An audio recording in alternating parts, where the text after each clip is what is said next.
ইমরান, তোর যতই দেই ততই আমি অবাক হইতাছি। রাসেল, তুমি কি আমার কথা বলতেছো নাকি আবার গেট আপ সেট আপের কথা বলতেছো?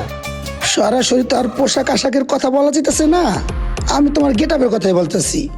আচ্ছা, তোমাকে কি বলবো, এই যে আমার হাতে ঘড়িটা দেখতেছো না, এটা হচ্ছে তোমার রোলস রয়েজের, ঠিক আছে? এই যে জুতাটা দেখছো, এটা কিন্তু একদম ইন্দোনেশিয়ান, ঠিক আছে?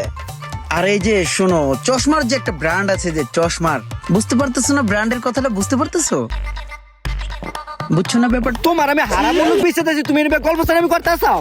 না, গল্প চালাবি নাই, বড় ভাই আসছে তো, ডলার ভাঙানোর ব্যাপারগুলা, বিজনেসের ব্যাপারগুলো আলোচনা করতেছি, বুঝতে পারছো? তুমি ডলারের বিষয়ে কথা বলতেছো, এটা ঠিক আছে।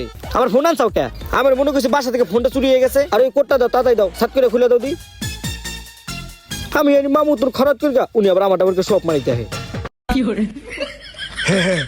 ইয়ারফোন আর সানগ্লাসটা কি তোমার? হ্যাঁ, এই দুটাই আমার, এই দুটাই অবশিষ্ট আছে।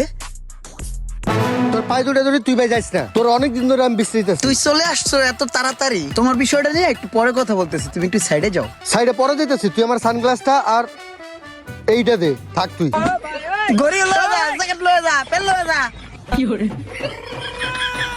তারে ভিজিলে যেমন তেমন বালির ভিজিলে শুকায় না যৌবন